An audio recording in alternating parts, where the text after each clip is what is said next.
आसक्ति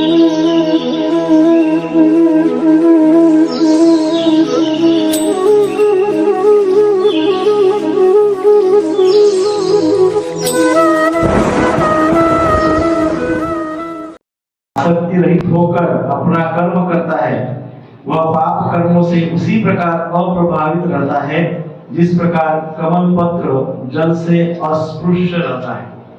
श्रील प्रभुपाद जी के द्वारा श्रील प्रभुपाद की जय। यहाँ पर ब्रह्मणी का अर्थ है कृष्ण भावनामृत में। यह भौतिक जगत प्रकृति के 3 गुणों की समग्र अभिव्यक्ति है जिसे प्रधान की संज्ञा दी जाती है।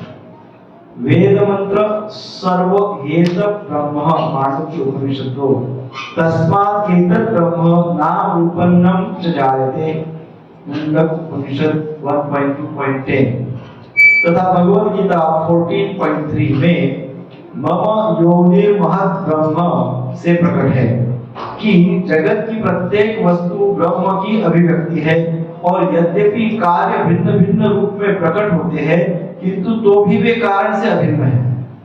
ईशोपनिषद में कहा गया है कि सारी वस्तुएं पर ब्रह्म या श्री कृष्ण से संबंधित है, अतएव वे केवल उन्हीं की है। जो यह भलीभांति जानता है कि प्रत्येक वस्तु श्री कृष्ण की है और वे ही प्रत्येक वस्तु के स्वामी है, अतः प्रत्येक वस्तु श्री भगवान की सेवा में ही नियोजित है। उसे स्वभावतः शुभ अशुभ कर्म फलों से कोई प्रयोजन नहीं रहता। यहाँ तक कि विशेष प्रकार का कर्म संपन्न करने के लिए श्री भगवान द्वारा प्रदत्त मनुष्य का शरीर भी कृष्ण भावनामृत में संलग्न किया जा सकता है। तब यह पाप कर्मों के कल्मश से वैसे ही परे रहता है जैसे कि कमल पत्र जल में रहकर भी भीगता नहीं। श्री भगवान गीता 3.30 तीसरे अध्याय के 30वें श्लोक में भी कहते हैं, मयि सर्वाणि कर्माणि सन्न्यस्य संपूर्ण कर्मों को मुझे अर्थात श्री कृष्ण को समर्पित करो। तात्पर्य यह कि कृष्ण भावनामृत विहीन पुरुष शरीर एवं इंद्रियों को अपना स्वरूप समझकर कर्म करता है, किंतु कृष्ण भावना भावित व्यक्ति यह समझकर कर्म करता है कि वह देह श्री कृष्ण की संपत्ति है, अतः इसे श्री कृष्ण की सेवा में प्रवृत्त होना चाहिए। ओम अज्ञानतिमिरान्धस्य ज्ञानाञ्जनशलाकया चक्षुरुन्मीलितं येन तस्मै श्रीगुरवे नमः। श्रीचैतन्यमनोभीष्टं स्थापितं येन भूतले स्वयं रूपः कदा मह्यं ददाति स्वपदान्तिकं। वन्देऽहं श्रीगुरु श्रीयुतावकमलं श्रीगुरुं वैष्णवांश्च श्रीरूपं साग्रजातं साग्रजो रघुनाथामितं तं सजीवं साद्वैतं सावधूतं कल्याणसहितं श्रीराधा कृष्णपादां सकलललिता श्रीविशाखान्वितं हे कृष्णा करुणा सिन्धु दीनबन्धो जगत्पते गोपेश गोपिकान्त राधाकान्त नमोस्तुते। तप्तकाञ्चन गौराङ्गी श्रीराधे वृन्दावनेश्वरी विश्वात्मसुते देवी प्रणमामि हरिप्रिये। वाञ्छाकल्पतरुभ्यश्च कृपा सिन्धुभ्येव च पतितानां पावनेभ्यो वैष्णवेभ्यो नमो नमः। जय श्री कृष्ण चैतन्य प्रभु नित्यानंद श्री अद्वैत गदाधर श्रीवासादि गौर भक्तवृंद। हरे कृष्णा कृष्णा कृष्णा हरे हरे, हरे राम राम राम हरे हरे, हरे कृष्णा कृष्णा कृष्णा हरे हरे, हरे राम राम हरे हरे, हरे कृष्णा कृष्णा कृष्णा हरे हरे, हरे राम राम हरे हरे। श्रील प्रभुपाद की जय।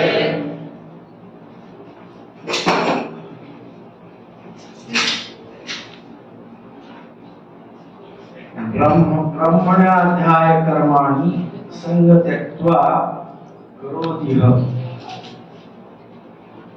लिप्यते न स पापेन पद्मपत्रम इवांसः। जो व्यक्ति कर्म फलों को परमेश्वर को समर्पित करके आसक्ति रहित होकर अपना कर्म करता है, वह पाप कर्म से उसी प्रकार को प्रभावित रहता है जिस प्रकार कमल पत्र जल से अस्पृश्य रहता है। ये बहुत ही महत्वपूर्ण श्लोक है। हमने 7वें श्लोक में देखा था कि भगवान श्री कृष्ण ने कहा 7वें श्लोक में कि योग युक्त व्यक्ति अर्थात भक्ति योग से युक्त व्यक्ति भगवान की प्रसन्नता के लिए कर्म करता है ना। योग युक्त दो प्रकार के लोग हमने देखे थे, एक योग युक्त और दूसरा ओनली युक्त। योग युक्त अर्थात भक्ति योगी, योग युक्त अर्थात कर्म योगी, उनको कहा गया योग युक्त। और दूसरा कौन सा था? ओनली युक्त, उसमें योग नहीं था। दो प्रकार के लोगों की हमने पूर्व में चर्चा की है। तो ये जो योग युक्त व्यक्ति है अर्थात योग से युक्त अर्थात कर्म योग से भक्ति योग से युक्त, वह व्यक्ति क्या करता है? वो भगवान श्री कृष्ण की प्रसन्नता के लिए ही सब कुछ करता है। वो भगवान श्री कृष्ण की प्रसन्नता के अनुसार कर्म करता है और इसलिए वो पाप में लिप्त नहीं रहता है, इसलिए वो बंधन में नहीं बंध जाता है। हमने 7वें श्लोक में देखा था, यदि आपको स्मरण हो तो वो व्यक्ति कर्मों के बंधन में नहीं फंसता है जो अपने कर्मों के केंद्र में भगवान को रखता है ना। तो इस प्रकार से 8वें और 9वें में भगवान ने क्या कहा था? श्लोक संख्या 8 और 9 में भगवान ने कहा था केवल युक्त व्यक्ति। अब केवल युक्त व्यक्ति अर्थात ओनली युक्त अर्थात नहीं, ओनली युक्त। अब केवल अपनी योग्यता से युक्त। मेरे पास जो मेरा क्वालिफिकेशन होगा मैं उसी के आधार पर सब कुछ कर रहा हूँ। भक्ति योगी या कर्म योगी व्यक्ति क्या करता है? वो सोचता है कि भगवान की प्रसन्नता के लिए मुझे कार्य करना है। और जब व्यक्ति अपनी योग्यता से युक्त होकर केवल और केवल उसके स्किल के आधार में ही कर्म करता है या अपने स्किल को ही सब कुछ समझता है, परफेक्शन समझता है, वो व्यक्ति केवल युक्त कहते हैं। उसको क्या कहते हैं? जो हमने 8वें और 9वें श्लोक में देखा है। वो व्यक्ति क्या करता है? वो यह मानता है कि वह कुछ भी नहीं करता है। वो क्या मानता है? वो कुछ नहीं करता है, वो कुछ नहीं करना है, वो कुछ नहीं करता है। कर्म संन्यास, उसने कर्मों से संन्यास ले लिया, कुछ नहीं करेगा। ये हमने 8वें और 9वें श्लोक में कहा है। इतना ही नहीं तो वह व्यक्ति भगवान की प्रसन्नता के लिए भी कुछ भी नहीं करता, क्योंकि वो सोचता है मुझे कुछ भी करना ही नहीं है, क्योंकि जो कुछ भी करेंगे वो बंधन में फंसा देगा, माया में फंस जाओ। सारा संसार क्या है?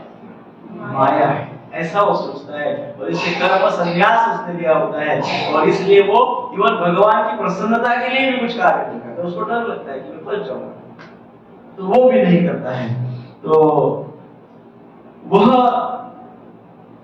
क्योंकि वो कुछ भी नहीं करता है, तो अब अर्जुन के मन में संशय आया है कि भाई जो कर्म योगी है या भक्ति योगी है, वे क्या करते हैं? वे भक्ति तो करते हैं, कर्म भी करते हैं, और जो केवल युक्त व्यक्ति है वो कुछ भी नहीं करता है। वो कुछ भी नहीं करता है तो उसको कुछ नहीं मिलेगा, समझ गए? लेकिन ये जो कर्म योगी है, ये जो भक्ति योगी है, ये कर्म करता है, भले ही भगवान की प्रसन्नता के लिए क्यों न कर रहा हो, ये कर्म करता है। अब यदि कोई कर्म करेगा, कुछ ना कुछ तो उसके ऊपर माया का प्रभाव पड़ेगा, कुछ ना कुछ तो बंधन उसके ऊपर पड़ सकती है, क्योंकि वो कर्म करता है, कर्म करता है। कर्म सन्यासी तो कुछ करता ही नहीं है। तो अर्जुन के मन में संशय है, बात तो कृष्ण सही कह रहे हैं, परंतु जो भक्ति योगी कर्म में इतना कर्म करते हैं इतना कर्म करते हैं तो कुछ तो प्रभाव उनके ऊपर पड़ सकता है, क्योंकि वो क्या है, कर्म की जंजाल में है। भले ही भगवान की प्रसन्नता उनकी प्राथमिकता है, लेकिन फिर भी कर तो रहे कर्म, संसार में तो रह रहे हैं, संसार में रह के कर्म तो कर रहे हैं। तो इतना तो बंधन में फंसते होंगे, कुछ तो उनके ऊपर बंधन लागू होता होगा, या कहीं से ना कहीं से वो माया के प्रभाव में, कुछ अंशात्मक क्यों ना हो, लेकिन माया के प्रभाव में तो फंसते होंगे। ऐसा अर्जुन के मन में संशय हुआ, जस्ट एक जिज्ञासा। भगवान कृष्ण अंतर्यामी है, वो समझ गया अर्जुन के मन में क्या चल रहा है। भगवान को जब ये समझ में आया कि अर्जुन सोच रहे कि जो भक्ति योगी होते हैं या कर्म योगी होते हैं, हो सकता है वे भी कर्मों के बंधन में फंस जाए, हो सकता है कभी ना कभी। तो ये अर्जुन के मन का ये जो जिज्ञासा है, इसको सॉल्व करने के लिए, ये संशय को दूर करने के लिए भगवान ने ये श्लोक बोला है। तो इस श्लोक में फिर भगवान ने क्या बोला, तो भगवान ने बताया कि वो जो कर्म योगी होते हैं, भक्ति योगी होते हैं, वो किस तरह से कर्म करते हैं, कौन सी चेतना में वो कर्म करते हैं, कि उनको कोई साइड इफेक्ट ही नहीं आता है, कर्म करने का साइड इफेक्ट ही नहीं आता है, उनको कोई बंधन नहीं होता है, ना वो माया के प्रबल शक्ति से प्रभावित होते हैं। तो क्या है वो, तो पहली पंक्ति में बताया गया है, ब्रह्मणि आधाय कर्माणि, अपने कर्मों को ब्रह्म के आधारित करके। अभी बहुत ध्यान से सुनने वाली बात है, अपने कर्मों को ब्रह्म के आधारित करके। तो ब्रह्म की व्याख्या क्या कर रहे हैं भगवान श्री कृष्ण, ये भगवान स्वयं, भगवान श्री कृष्ण स्वयं यहाँ पे ब्रह्म शब्द का उपयोग कर रहे हैं। ब्रह्म ये शब्द प्राय कर्म सन्यासी कहते हैं, भक्ति योग या भक्त लोग ब्रह्म शब्द का प्रयोग प्राय नहीं करते हैं। ब्रह्म शब्द का प्रयोग कौन करते हैं, कर्म सन्यासी, जो सोचते कि सब कुछ मिथ्या है, सब क्या है, माया है। तो वो ब्रह्म की खोज में तो ब्रह्म का उपयोग, ब्रह्म शब्द का प्रयोग करते हैं। क्यों वे लोग ब्रह्म का प्रयोग करते हैं कर्म सन्यासी, क्योंकि जैसे ब्रह्म निष्क्रिय है, जो ब्रह्म तत्व है वो क्या है, निष्क्रिय है, वो कोई क्रिया नहीं करता है ब्रह्म, ना उसकी कोई फीचर्स है, क्रिया ही नहीं करता है। भगवत रूप है, मतलब दिव्य तत्व है, परंतु वो क्रिया नहीं करता है। तो ब्रह्म निष्क्रिय है और हमें भी वैसे ही निष्क्रिय बनना है, ऐसा कौन सोचता है,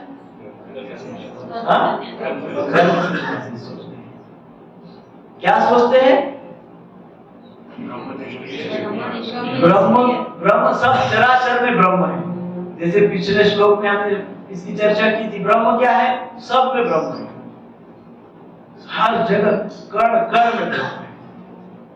ब्रह्म का वो रूप है, वैसे कण कण में उपस्थित है, परंतु निष्क्रिय है, क्रिया नहीं करता है, उपस्थित है परंतु क्रिया नहीं करता है। जैसे कार में पेट्रोल है, उपस्थित है लेकिन पेट्रोल कुछ काम करता है क्या, कुछ नहीं करता है। ब्रेक लगाने का काम करता है, स्पीड बढ़ाने का काम करता है, नहीं।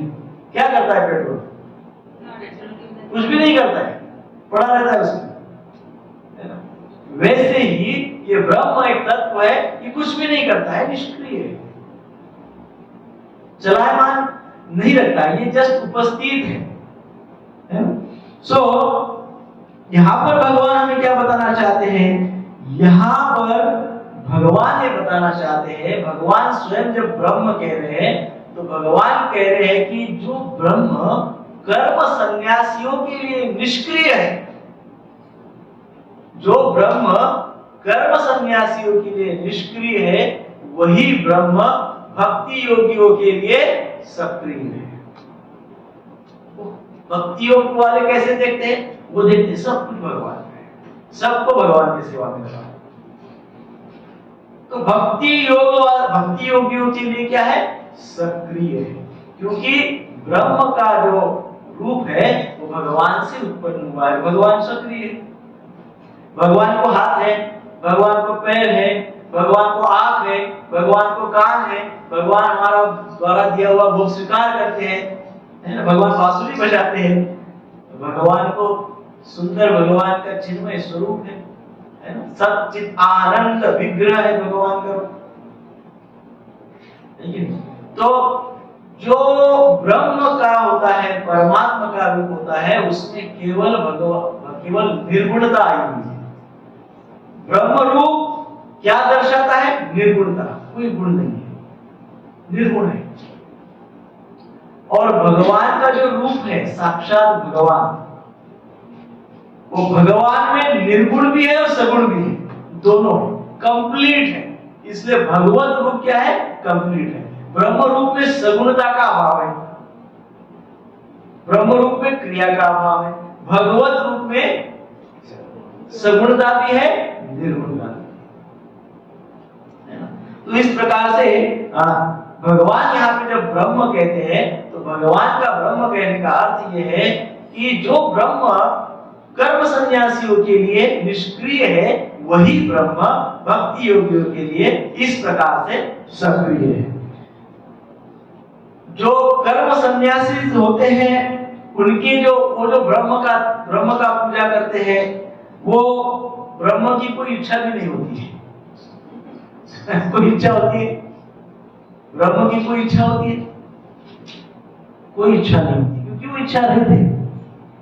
कोई कर्म किया जाए नहीं किया जाए कोई फर्क नहीं पड़ता है, वो उसकी कोई भी इच्छा नहीं होती है। परंतु भक्तों का जो ब्रह्म है, भक्तों का ब्रह्म कौन है? भगवान। तो भक्तों का जो ब्रह्म है उनकी इच्छा होती है ना। हम भागवत में पढ़ सकते हैं, चैतन्य चरितामृत में पढ़ सकते हैं कि कैसे है भगवान। और अभी जगन्नाथ रथ यात्रा हुई है, भगवान जगन्नाथ जी विग्रह के रूप में कैसी भिन्न भिन्न इच्छाएं प्रकट करते हैं, भोग ग्रहण करते हैं। कितनी सारी लीलाएं हैं जगन्नाथ जी की। हमने रविवार के प्रवचन में कहा था कि किस प्रकार भगवान ने लीला की है, कैसे इच्छा प्रकट करते हैं। तो जो भक्तों का जो ब्रह्म अर्थात भगवान है, वो इच्छा प्रकट करते हैं, उनकी इच्छा होती है। और इसलिए क्योंकि उनकी इच्छा होती है तो उनकी प्रसन्नता के लिए, किनकी? वो भगवान की प्रसन्नता के लिए, क्योंकि भगवान की इच्छा है, भक्तों के प्रति अपेक्षाएं है, तो इसलिए हमको कर्म करना होता है। इसलिए भगवान की प्रसन्नता की, क्योंकि हमारे भगवान की तो इच्छा है, हम तो भगवान के फॉलोअर हैं, भगवान की तो इच्छा है। भगवान की इच्छा है तो इच्छा के अनुसार उसको प्रसन्न करना होगा और ऐसे कर्म करना होगा जिससे वो प्रसन्न हो जाए, है कि नहीं? तो इस प्रकार से इसलिए भक्तगण अपने कर्मों को उस ब्रह्म की प्रसन्नता के आधारित करते हैं। जैसे कोई भक्त है, वो कर्म कैसे करेगा? वो इस प्रकार से कर्म करेगा कि जिससे वो भगवान प्रसन्न रहे। वो ऐसे उल्टे सीधे कर्म कभी नहीं करेगा जिससे भगवान अप्रसन्न हो जाए। वो ऐसे कर्म कभी नहीं करेगा, क्योंकि उसको पता है कि उसके भगवान की इच्छा है, तो प्रसन्न रहना चाहता है। तो भक्तों के कर्मों का आधार क्या है? भक्तों के कर्मों का आधार क्या है? भगवान की। ये भक्तों के कर्मों का आधार है। जो आधार समझे ना, जो बेस लाइन है हमारे एक्शन की, हमारे कर्म की बेस लाइन, आधार, वो क्या है? भगवान की प्रसन्नता, ये बेस लाइन। इसलिए कोई भी ऐसे कर्म न करे जिसमें भगवान की प्रसन्नता न हो। ऐसे कई कर्म है जिसमें भगवान की प्रसन्नता नहीं है। सो भक्तों के ब्रह्म कौन है? तो भक्त के ब्रह्म भगवान है, भगवान श्री कृष्ण है। भगवान स्वयं भगवद गीता में कहेंगे वो स्वयं ही हमारे ब्रह्म है, वो स्वयं ही भगवान है। तो भक्तों के लिए भगवान श्री कृष्ण ब्रह्म है। इसलिए अपने सभी कर्म भगवान श्री कृष्ण की प्रसन्नता के आधार पर करने चाहिए, है ना। हमारे कर्मों का आधार क्या होना चाहिए? सर्वप्रथम प्राथमिकता क्या है? भगवान की प्रसन्नता। भगवान की प्रसन्नता के अनुसार हम कर्म करते हैं तो हमारे जीवन में शांति प्रस्तावित होती है, आनंद प्रस्तावित होता है, भगवत प्रेम प्रस्तावित होता है। तो इसलिए भगवत गीता के 18वें अध्याय के 73वें 18.73 में अर्जुन ने कहा, हे भगवान श्री कृष्ण, हे श्री कृष्ण, मैं अब आपकी प्रसन्नता के लिए युद्ध करूंगा। क्या कहा अर्जुन ने? हे भगवान, हे श्री कृष्ण, मैं अब आपकी प्रसन्नता के लिए युद्ध करूंगा। तो हमने रोज क्या कहना चाहिए? 18.73 के अनुसार, हे भगवान, मैं आपकी प्रसन्नता के अनुसार कर्म करूंगा।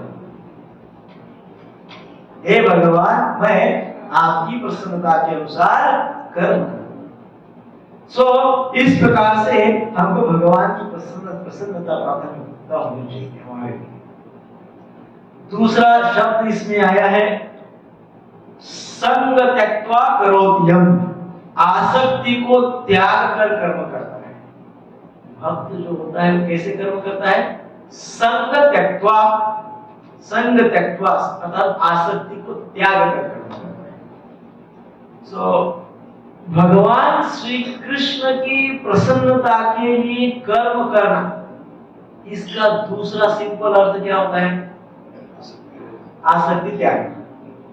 सिंपल, भगवान की प्रसन्नता के लिए कर्म करना, सिंपली सरल भाषा में कहा जाए तो भगवान की प्रसन्नता के लिए कर्म, अर्थात आसक्ति को त्याग। अब आसक्ति ये बहुत बड़ा क्लिष्ट विषय है। ये शब्द हमारे 4 साल तो हुए होंगे क्लास को, 4 साल से भगवद गीता का क्लास चल रहा है। प्रत्येक क्लास में 4-5 बार तो इस शब्द का उपयोग हुआ है। कौन सा शब्द? आसक्ति। बड़ा डेंजर शब्द है, बड़ा धोखा है इस शब्द। तो आसक्ति क्या होती है?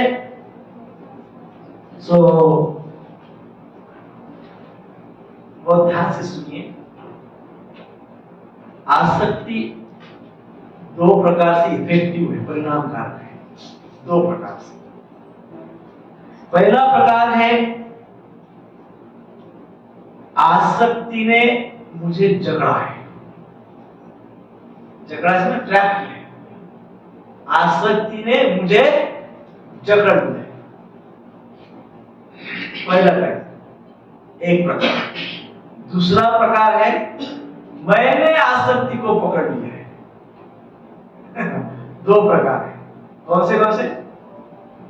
आसक्ति ने मुझे जकड़ लिया है, या तो ये होगा।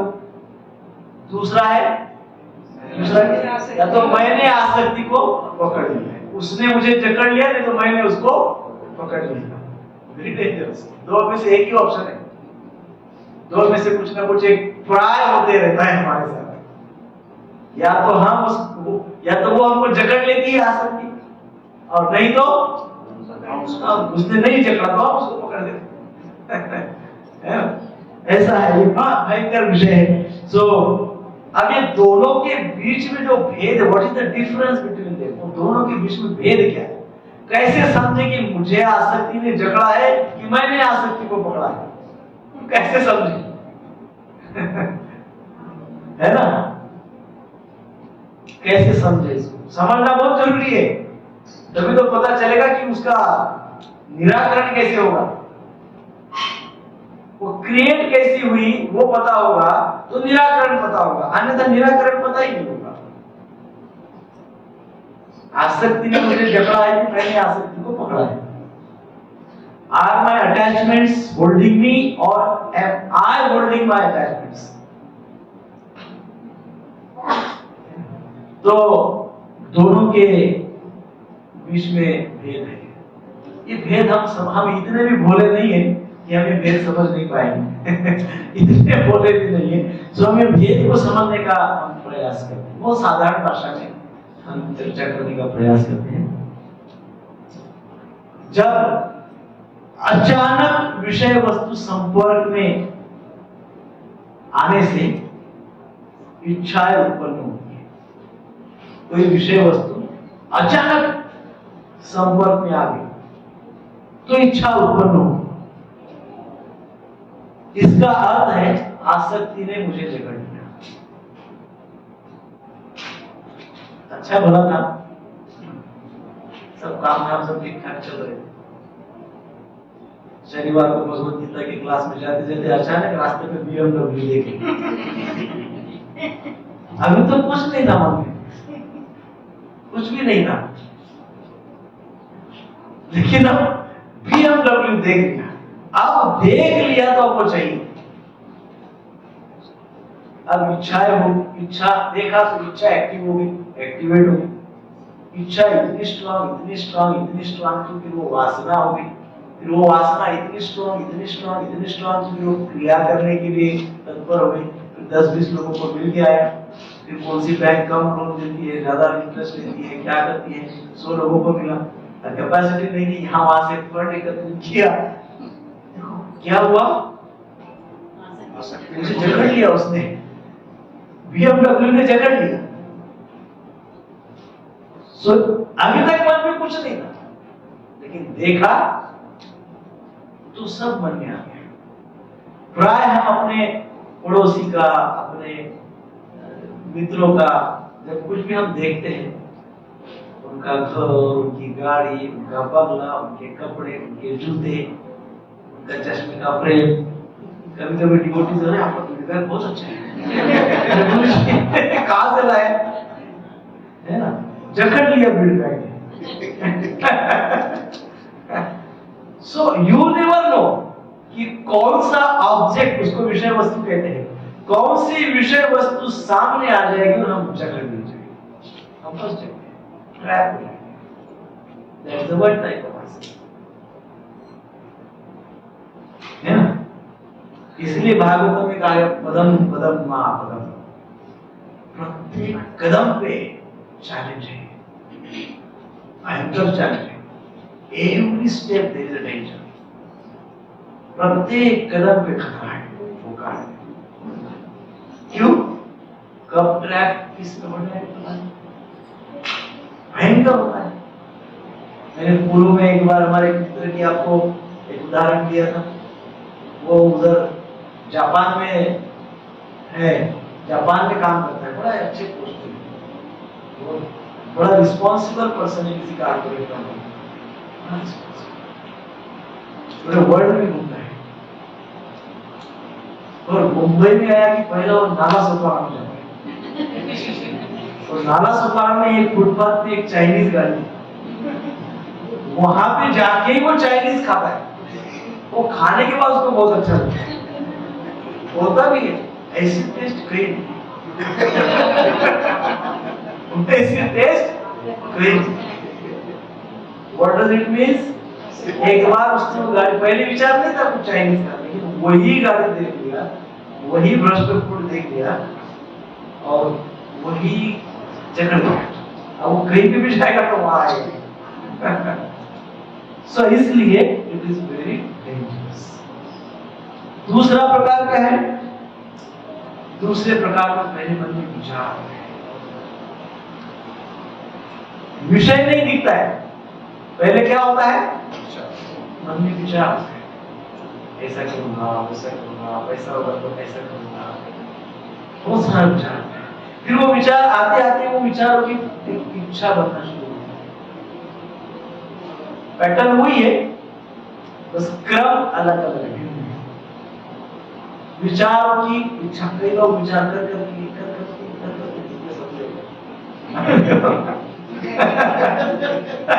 इतना विचार, इच्छा की कामना, वो इतना इतना इतना, और फिर अंत में वो कामना होने के बाद फिर प्लान उत्पन्न होता है। विचार, इच्छा, कामना, देन प्लानिंग। अब वो जो है, अभी तक तो कोई सब्जेक्ट मैटर, कोई विषय, कोई प्रैक्टिकल, कोई वास्तविक कुछ नहीं है, लेकिन सब यहाँ पे वो प्लानिंग कर करके वो प्लानिंग और विचार और इच्छा और कामना और उन सब के प्रति आसक्त हो जाए। वो विचार छूटता ही नहीं, वो विचार छूटता ही नहीं है। अब वो आसक्ति मेरे पास नहीं आ रही, जो विषय वस्तु है वो मेरे पास नहीं आ रही, लेकिन मैं ही क्या कर रहा हूँ, विचारों के, इच्छाओं के, कामनाओं के और प्लानिंग के माध्यम से उसको पकड़ के रखा हूं। और ऐसा करते करते करते मेरे शारीरिक मानसिक स्वास्थ्य बिगड़ रहा है, क्योंकि बहुत ज्यादा विचार करना शरीर के लिए हानिकारक। टू मच थिंकिंग, बहुत ज्यादा विचार, टेंशन हो जाता है। Don't be intense, be intense, ऐसा बोलते हैं। टेंस मत हो जाइए, इंटेंस हो जाइए भगवान के प्रति। इंटेंस हो जाइए, गाढ़ी भक्ति करिए। तो इंटेंस हो जाएगा तो टेंस चला जाएगा। पर ये टेंस क्यों होता है? क्योंकि मैंने आसक्ति को, दूसरा प्रकार, दोनों प्रकार कैसे हैं? इसमें से आपको कोई आसान लगता है? दोनों में से ऐसा कुछ लगता है? ये बहुत आसान, ऐसा कुछ लगता है? दोनों ही हमारे लिए चैलेंज। दोनों प्रकार की आसक्तियां हमारे लिए चैलेंज, बहुत बड़ा चैलेंज। सो भक्त की क्या विशेषता होती है? भक्त अपनी प्रसन्नता के लिए कर्म नहीं करता, वो भगवान की प्रसन्नता के लिए कर्म करता है। तो भगवान की प्रसन्नता के लिए जब कर्म करेगा तो पहली बात क्या है? अपनी पर्सनल जो एजेंडा है, अपनी जो आसक्ति है, उसका त्याग है। मे भी शुरुआत को 100% त्याग नहीं होगा, धीरे धीरे त्याग। अब देखिए, भक्तों को कहा जाता है फोर रेगुलेटरी प्रिंसिपल: चाय मत पियो, कॉफी मत पियो, नो इंटॉक्सिकेशन, प्याज मत खाओ, लहसुन मत खाओ, नो इंटॉक्सिकेशन। अब ये सब मत करो, चाय मत पियो, कॉफी मत पियो, किस लिए मत करो? चाय कॉफी मत पियो, किस लिए? आसक्ति हो जाएगा।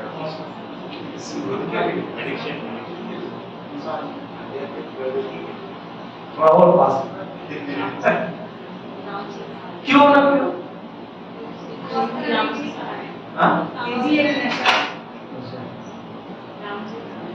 भगवान को प्रसन्न, यस, भगवान की प्रसन्नता के लिए चाय कॉफी छोड़ो।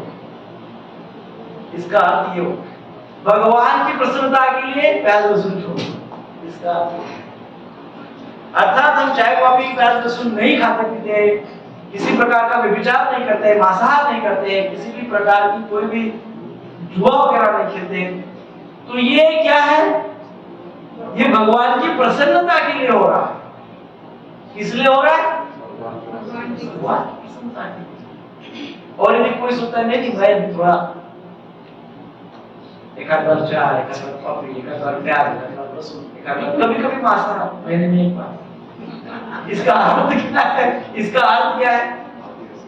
इसका अर्थ कि अभी मैं मुझे भगवान की पूरी प्रसन्नता नहीं चाहिए।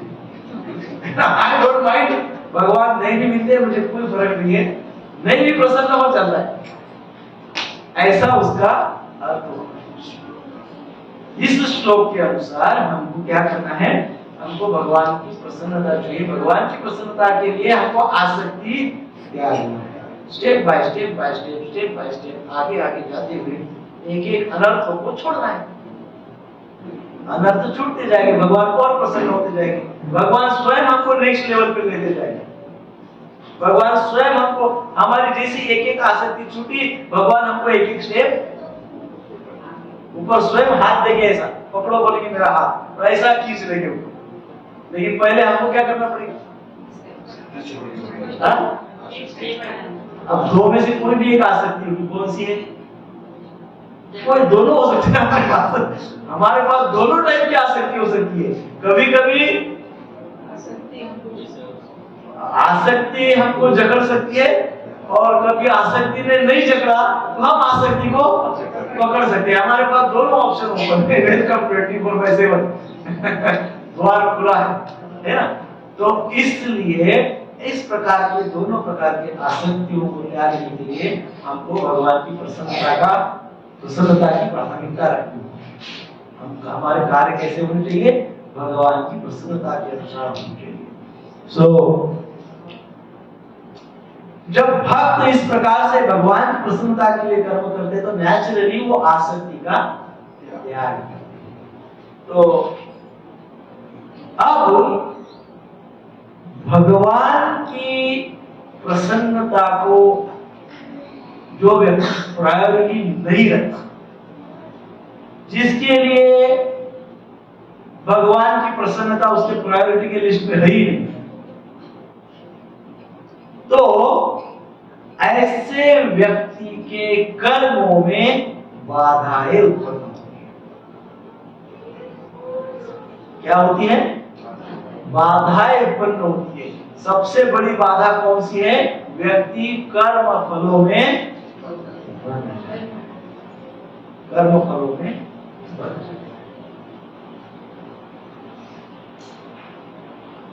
जो भक्त होते हैं वो क्या करते हैं? भगवान की प्रसन्नता के लिए अपने सारे कर्म फलों को भगवान को अर्पण कर देते हैं। अरे इतना ही नहीं, भगवान को केवल अपने कर्म फलों को ही नहीं केवल अर्पण करते हैं, तो भक्त स्वयं को ही भगवान को अर्पण कर देते हैं। ये भक्त का स्वभाव, वो स्वयं को ही भगवान को अर्पण कर देते हैं।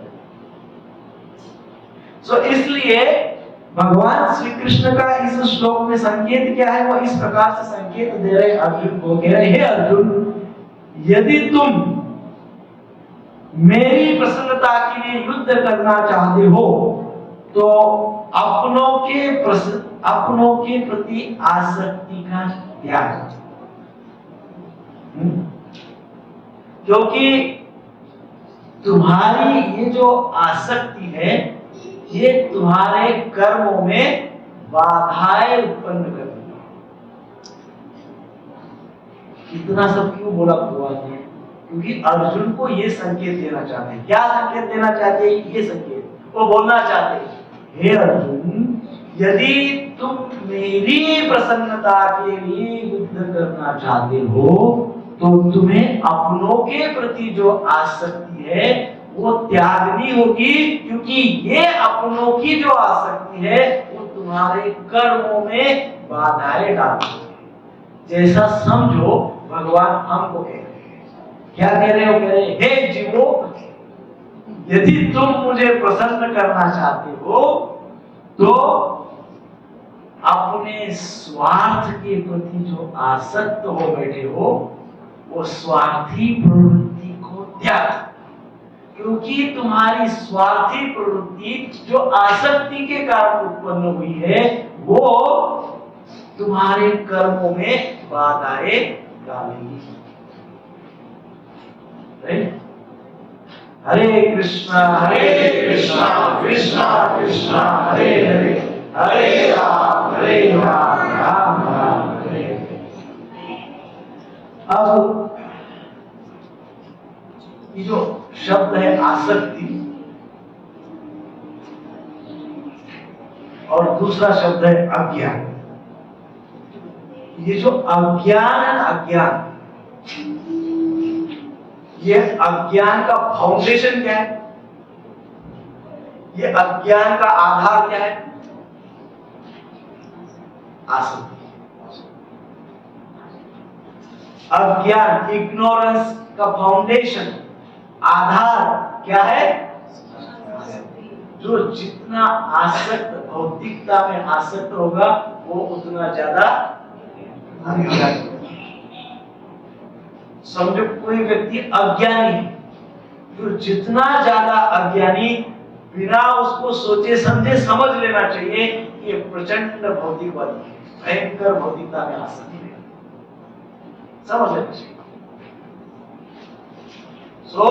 अज्ञान का फाउंडेशन है आसक्ति। अर्थात आसक्ति के कारण व्यक्ति महाअज्ञानी हो सकता है।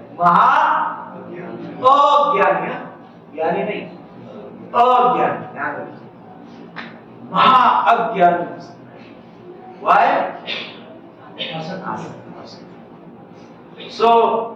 इसलिए यदि हम आसक्ति को मिटा देंगे तो अज्ञान भी मिट जाता है। आसक्ति को धीरे धीरे कम करेंगे तो अज्ञान भी धीरे धीरे कम होते जाएगा। आसक्ति को धीरे धीरे बढ़ाएंगे तो अज्ञान भी बढ़ते जाएगा। Directly proportional. तो इसलिए आसक्ति को कम करते जाएंगे। इसलिए प्रभुपाद जी हमको बहुत महत्वपूर्ण इंस्ट्रक्शन देते हैं। ये बहुत इंपॉर्टेंट इंस्ट्रक्शंस है। फॉलोइंग 4 रेगुलेटरी प्रिंसिपल्स, 4 नियमों का पालन करना बहुत इंपॉर्टेंट है। इससे हमको प्रैक्टिस कृष्ण को प्रसन्न करें, कृष्ण के प्रसन्नता की हमको इसके कारण हमको प्रैक्टिस होती है। इसीलिए भगवान ने यहाँ पर आसक्ति त्यागने को कहा है, क्योंकि यदि आसक्ति रहेगी ना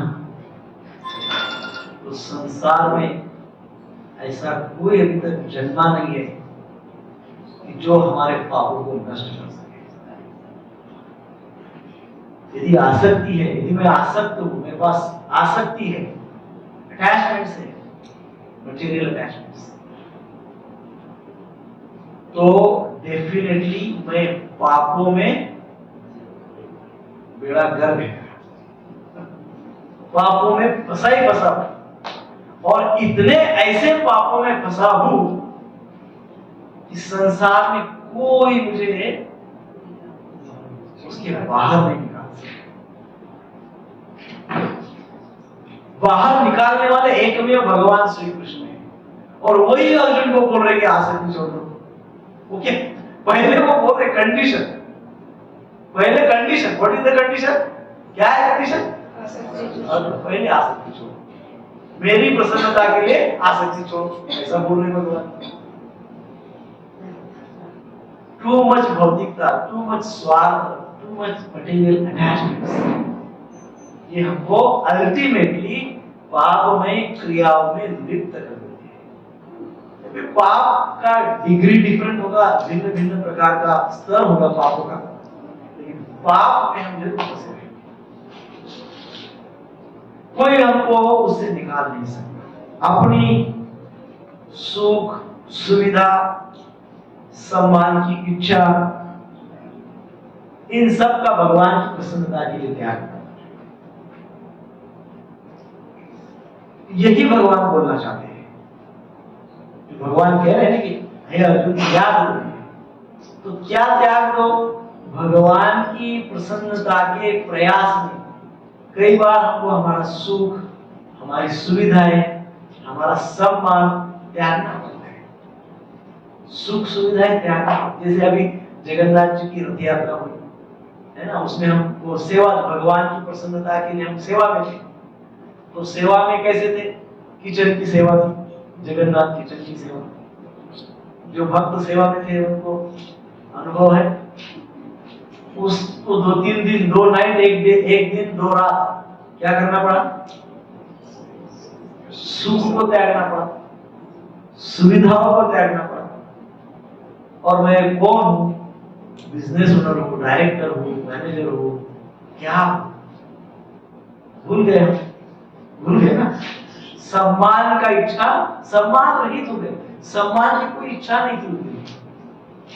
और क्या सामने था? भगवान की प्रसन्नता। भगवान ये केवल 2-3 दिन हम ट्रेलर दिखाते हैं, ये जो फेस्टिवल आते हैं ना, हम भूल जाते हैं कि हमको हमारी सुख सुविधा और मान सम्मान को त्याग कर भगवान की प्रसन्नता के लिए कार्य करना है, ये हम भूल जाते हैं। Every day, day and night, every moment, क्षण प्रतिक्षण हमारे सामने सबसे पहले था सुख सुविधा सम्मान, सुख सुविधा सम्मान, याद है। अभी एक भक्त ने आपको मैसेज नहीं आया, नहीं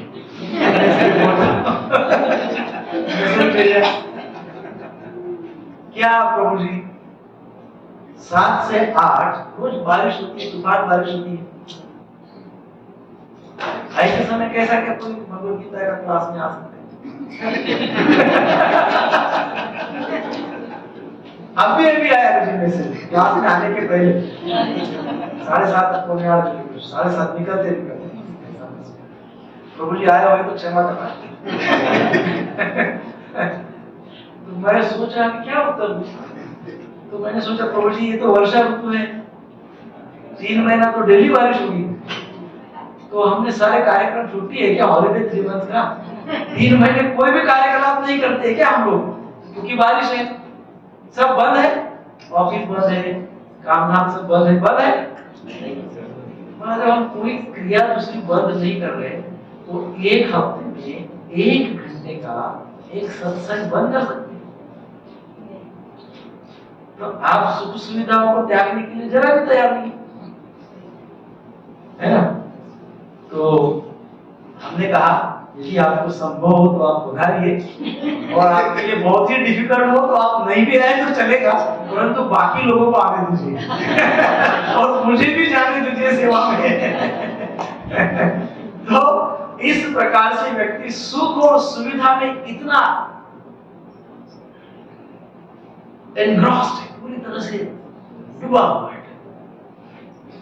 तो ये भगवान संक्षेप में, यदि भगवान का कहने का जो तात्पर्य इसमें ये है कि भगवान की प्रसन्नता के लिए हमको सुख सुविधा मान सम्मान त्यागना पड़ता है।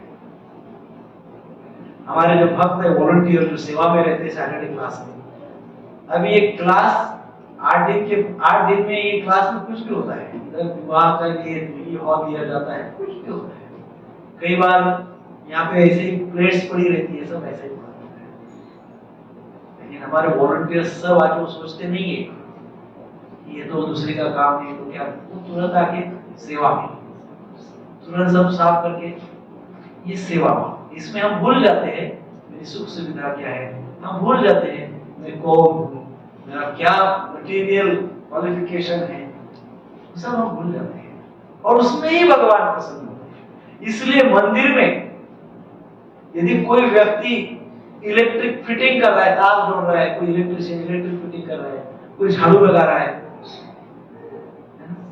मंदिर में कोई ये कर रहा है, ये सारे आध्यात्मिक कार्य माने जाते हैं, all spiritual activities, सारे आध्यात्मिक कार्य, उसमें भगवान प्रसन्न है।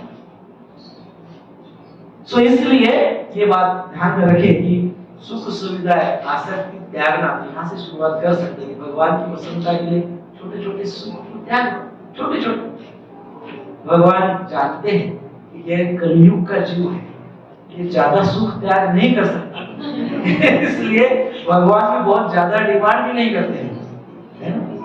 भगवान ने कहा स्वल्पमप्यस्य धर्मस्य त्रायते महादेव, स्वल्पमप्यस्य, स्वल्प इतना भी भक्ति में करोगे तो बड़े बड़े संकटों से तर जाओगे, ऐसे भगवान कहते हैं, हो गया। सो आगे कहते हैं लिप्यते न स पापे, वो पाप में लिप्त नहीं होता, हाँ, वो पाप में लिप्त नहीं होता। भगवान के सम्मुख होने के कारण व्यक्ति कर्म बंधन में नहीं फंसता, इसलिए पाप में नहीं फंसता। भगवान से दुर्मुख यदि व्यक्ति हो गया तो पाप ही पाप है। भगवान के सम्मुख यदि व्यक्ति है तो निष्पाप है। भगवान के सम्मुख निष्पाप, भगवान से दुर्मुख पापमय। सो लिप्यते न स पापेन, अर्थात भगवान के सम्मुख हमने होना चाहिए। और जो व्यक्ति इस प्रकार से भगवान के सम्मुख रहते हुए कर्म करता है वो पाप में और बंधन में नहीं फंसता है, वो पाप में लिप्त नहीं होता है। लिप्यते न स, वो लिप्त नहीं होता है पाप में। श्रील प्रभुपाद जी तात्पर्य में लिखते हैं, कृष्ण भावना भावित व्यक्ति या कृष्ण भावना के विहीन व्यक्ति, जिसके पास कृष्ण भावना नहीं है, जिसके पास कृष्ण कॉन्शियसनेस नहीं है, जिसके पास कृष्ण का भाव नहीं है, वो व्यक्ति शरीर एवं इंद्रियों को अपना स्वरूप समझकर कर्म करता है। वो किस लिए कर्म करता है? अपने इंद्रियों की प्रसन्नता के लिए। जो व्यक्ति भक्त नहीं होता है वो व्यक्ति अपने इंद्रियों की प्रसन्नता के लिए कर्म करता है।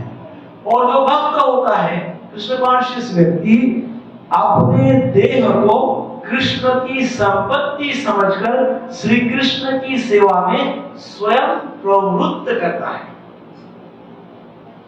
वो अपने शरीर को श्री कृष्ण की सेवा में एक्टिवेट कर देता है, प्रवृत्त करता है। क्यों? क्योंकि वो ये समझता है इस शरीर दिया किसने, इस शरीर है किसका? भगवान का है। जो भगवान का है, भगवान की सेवा है। तो वो इस प्रकार से भगवान की सेवा में अपने शरीर को एक्टिवेट करता है, प्रवृत्त करता है। प्रत्येक कर्म जो हम करते हैं वो प्रत्येक कर्म में कुछ ना कुछ इंप्यूरिटी रहती है, कुछ ना कुछ पाप रहता है।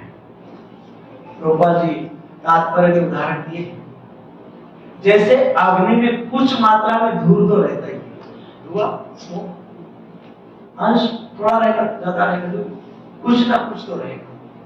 वैसे ही प्रत्येक भौतिक कर्म में कुछ ना कुछ इंप्यूरिटी, कुछ ना कुछ पाप समझिए, उसको अशुद्धता समझिए, बंधन समझिए, कुछ ना कुछ मात्रा में रहता ही रहता है। और ऐसा भी दुखी होने की भी आवश्यकता नहीं है। आप सोचेंगे आज का श्लोक कितना दुखी कर रहे हैं, कुछ होप्स ही नहीं है, कुछ होप्स ही नहीं बता रहे, कुछ होपफुल बात बताओ, सारी होपलेस बातें बता रहे, कोई होप ही नहीं रख सकते, इतना हम फंसे हुए हैं। तो ऐसा भी नहीं है कि हमें पापों से हम मुक्त नहीं हो सकते, ऐसा नहीं है, मुक्त हो सकते हैं। कृष्ण की प्रसन्नता से पापों से मुक्त हो सकते हैं। किससे मुक्त, कैसे मुक्त हो सकते हैं? कृष्ण की प्रसन्नता से पापों से मुक्त हो सकते हैं। और कृष्ण की प्रसन्नता कोई बहुत कठिन बात नहीं, आगे चर्चा करेंगे। अब इस श्लोक का इसेंस जो है, क्या कहते हैं इसेंस? सार। पद्मपत्रम एवं अम्बसा, कहा गया जिस प्रकार कमल का पत्ता जल से लिप्त नहीं होगा, जिस प्रकार कमल का पत्ता जल से लिप्त नहीं होगा। इतनी सारी बातें भौतिक आसक्ति की हमने चर्चा की है ना, एन केन प्रकारेण आसक्ति ग्रसित हम तो हो ही जाएंगे, जैसा कि पहले चर्चा की।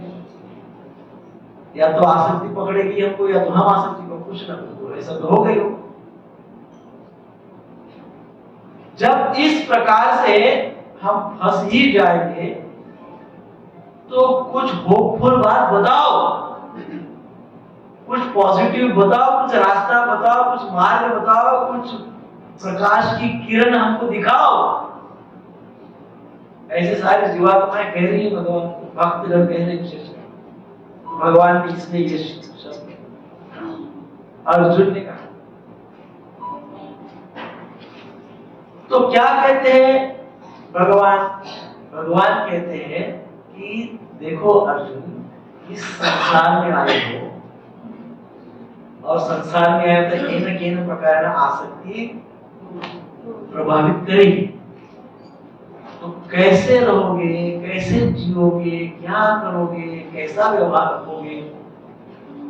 तो ऐसा व्यवहार रखो जैसा कि पद्म पत्र, कमल का जो पत्ता होता है वो कमल के पत्ते के जैसा व्यवहार रखो इस संसार में। कमल का पत्ता जो होता है, पत्र, वो जल में रहता है फिर भी गीला नहीं होता है, पानी में रहता है फिर भी गीला नहीं होता है। ऐसे रहो।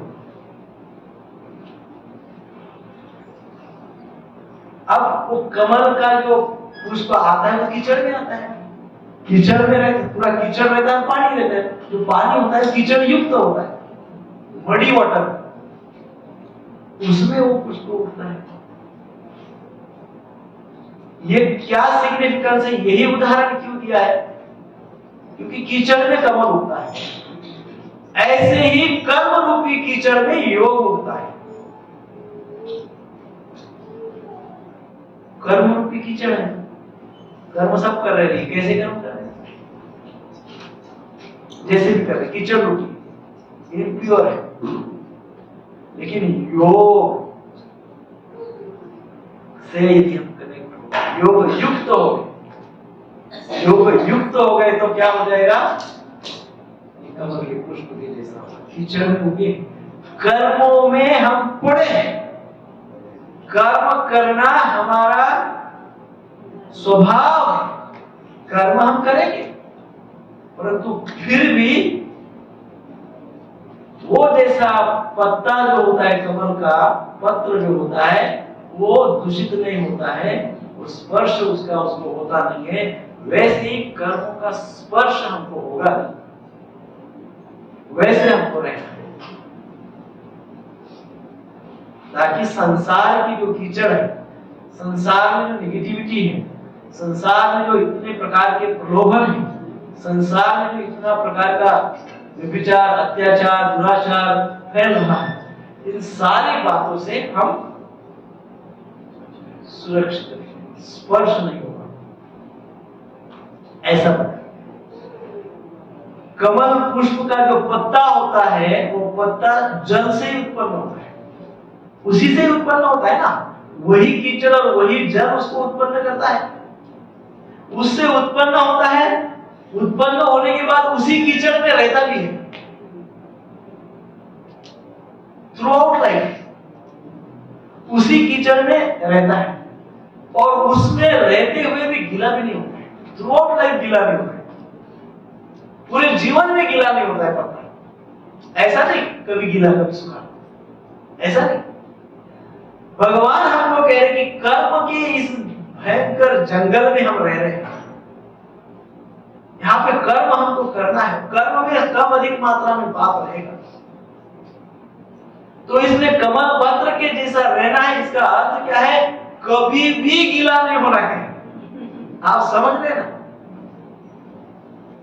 ऐसा नहीं कभी थोड़ा पाप कर लिया, आप थोड़ा सा पाप, थोड़ा सा थोड़ा सा पाप, थोड़ा सा, वो बोलते भी है लोग, अरे कितने दिन तो जा रहे हो सत्संग में, जा रहे हो, थोड़ा पाप कर लिया तो क्या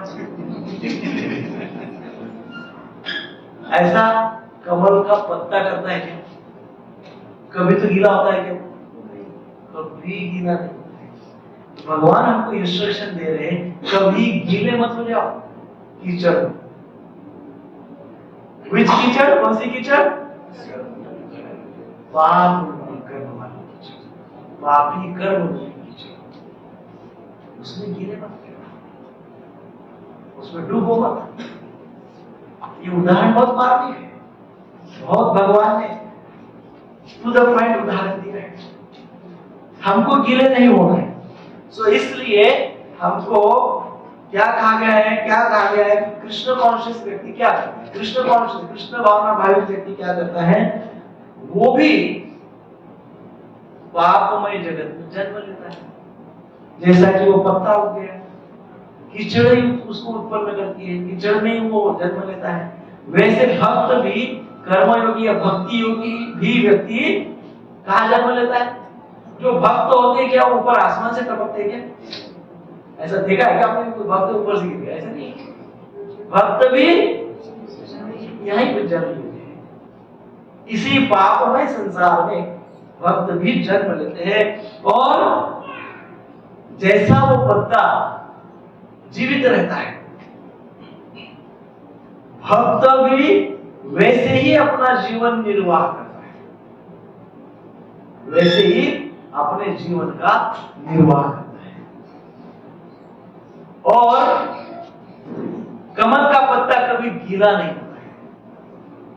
आप देखिए, कई बार बहुत बारिश हो जाती है, बहुत बारिश होती है, बहुत बारिश होती है, तो बहुत बारिश होती है तो क्या होता है? पानी का स्तर बढ़ता है कि नहीं? हाँ, पीछे नींद तो नहीं आ रही ना? पानी का स्तर बढ़ जाता है। पानी का स्तर पहले यहाँ था, अब यहाँ मतलब उतना था, 10 मिनट 15 मिनट 20 मिनट हो गया, 50 मिनट। मतलब पानी का स्तर कितना भी बढ़ने दीजिए, वो पत्ता फिर भी गीला नहीं उगता। संसार में पापों का स्तर कितना भी बढ़ा दीजिए, बढ़ने दीजिए, संसार में पापों का स्तर कितना भी बढ़ने दीजिए, फिर भी भक्त कभी पाप करता नहीं करता है। तो क्या करता है? जैसे पानी का स्तर बढ़ा तो वो भी अपने आप ऊपर तुरंत उसका भी हेड बढ़ता है, वो बढ़ता है, वो बढ़ता है। जैसा जैसा पानी का स्तर बढ़ा वो बढ़ता है। भक्त क्या करता है? आसपास में पाप का स्तर बढ़ रहा है, संसार में पाप बढ़ रहा है, क्या क्या नहीं हो रहा है, भयंकर, कभी सुना नहीं ऐसे ऐसे पाप सुनने को मिल रहे हैं। और सारा संसार पाप कर रहे हैं। एक बार कहते हैं, अरे वो देखो वो भी ऐसा, अरे वो देखो वो भी ऐसा, अरे वो भी वैसा, ये भी ऐसा, वो भी ऐसा, उसने भी किया, इसने भी, सबने पाप किया, जब मैं भी करता हूं। ऐसा भक्त नहीं सोचता है, उसको स्पर्श नहीं होने देता है। पाप का प्रमाण कितना भी बढ़ते दो, भक्त अपने प्यूरिटी का, अपनी शुद्धता का लेवल करता है, अपने स्तर को और ऊपर करता है, और साधना करता है, और सब करता है, और दिव्य ज्ञान प्राप्त करता है, और आध्यात्मिक ज्ञान प्राप्त करता है, वो और डीप नॉलेज, दिव्य ज्ञान का, और दिव्य ज्ञान को और प्राप्त करता है, और नेक्स्ट लेवल पे जाता है। पाप बढ़ रहा है, भक्ति भी बढ़ता है। तो सोचता नहीं कितने कर रहे कितने नहीं कर रहे, वो अपनी स्वयं की भक्ति करता है। सो ये इस प्रकार से कमल पुष्प का उदाहरण भगवान ने इसीलिए दिया है कि भक्त का ये लक्षण होता है। कैसे भक्त इस समय इस पाप में, कर्मों में या पाप में, इस सृष्टि में कैसे अपने आप को सर्वाइव करता है, क्या उसका स्वभाव है। अर्जुन, आप क्या करो, आप भी ये जो आप स्वार्थ से भ्रमित हो रहे, ये जो आसक्त हो रहे अपनों के प्रति, ये सारी चीजों से ऊपर उठो, इससे ऊपर उठो, इससे और ऊपर उठो। जितना ऊपर ऊपर ऊपर ऊपर ऊपर ऊपर उठोगे उतना आपको क्लियर विजन मिलेगा, बरोबर है ना? हमारी दृष्टि शुद्ध हो जाएगी, क्लियरली सब दिखेगा। जितना ऊपर उठेंगे उतनी क्लैरिटी आएगी। जितना भक्ति के स्तर को प्राप्त करते जाएंगे, जितना ऊपर ऊपर भक्ति करते जाएंगे, जितना ज्ञान, आध्यात्मिक ज्ञान, दिव्य ज्ञान, भक्ति में ज्ञान को आत्मसात करते जाएंगे, उतनी हमारी दृष्टि क्लियर होती जाएगी। हमारे दृष्टि में सर्व समावेशक विचार हो जाएगा, इंक्लूसिव, सबको इंक्लूड करेंगे हम, क्योंकि हमारी दृष्टि अब हमको सब दिख रहा है, क्लियरली दिख रहा है। दिख रहा है का अर्थ क्या है? हमको पता चल रहा है कि क्या करना है, क्या नहीं करना है, क्या आसक्ति है, क्या अनासक्ति है, क्या पाप है, क्या पुण्य है, भगवान की प्रसन्नता किस में है, ये क्लियर दिख रहा है। एकदम clear। बट कब दिखेगा? स्पष्ट। तब पाप बिल्कुल नहीं दिखेगा, चाहे कितना भी पाप बढ़ने दो। संसार में बहुत पाप बढ़ेगा, इससे 1000 गुना हो जाएगा, लेकिन हमारी जो आध्यात्मिक प्रगति है, भक्तिमय प्रगति है, यदि वो हमारे ऊपर की दिशा में है, चलती जा रही है, तो हमको ये पाप प्रभाव नहीं दिखेगा। हमको क्या दिखेगा? भगवान की प्रसन्नता। हमको भगवान को कैसे प्रसन्न करना है, उसका हमको दर्शन। तो इस प्रकार से ये श्लोक बहुत महत्वपूर्ण है। ये श्लोक को आप 2-4 बार घर पे जाके पढ़ सकते हैं। हरे कृष्णा कृष्णा कृष्णा हरे हरे राम राम राम। जय भगवान की जय।